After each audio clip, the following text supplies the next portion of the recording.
The Hand of Glory is probably not what you're thinking it is. It's a supernatural artifact of the most malevolence. So, what is it? Where did it come from? What does it do? Do I need one? And why should you care? Burglars found it incredibly handy to keep in their bag of tricks. Pun intended. The question, where did it come from? The answer, as with so many things, depends on who you ask. The folkloric version states that it was created when a witch, upon her death, transferred her soul into the right hand of her favorite burglar. Another version claims it belonged to a famous highwayman named King Cole, who cut off his own right hand in order to save it from being hanged by the authorities. Whatever the case may be, the Hand of Glory is said to possess magical properties, making it a valuable tool for any self-respecting burglar. So what is it?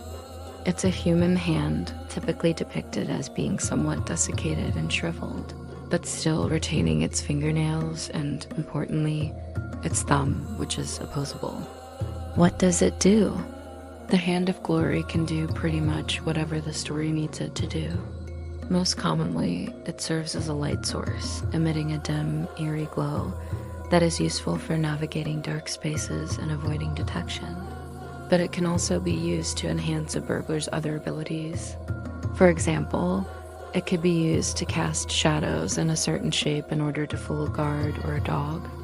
Or it could even be used as a bargaining chip, as in the legend of the three brothers. In that story, a thief who steals a king's ring is pursued by the king's daughter, who offers him a deal: marry her and become the king's son-in-law, or die. The thief, desperate to avoid both fates, pulls out his trusty Hand of Glory and offers it to her as a wedding gift. She accepts and becomes his queen, whereupon he promptly chops off her head and takes the throne. Yes, the Hand of Glory has some distinct advantages, but are there any cons? Well, the main problem with the Hand of Glory is that, like most artifacts of power, it's cursed.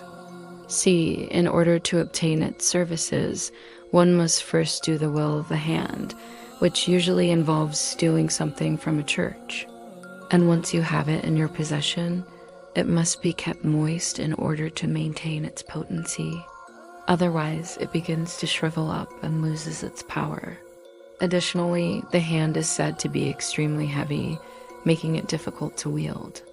Also, if it's ever grabbed by someone other than its owner, it will immediately begin to burn their hand, causing third-degree burns in under a second.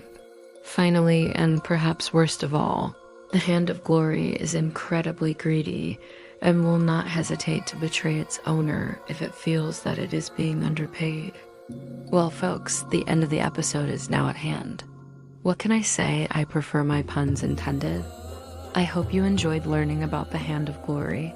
What legend, lore, or lies would you like to see next? Comment below and let me know. Till next time, stay kooky, y'all.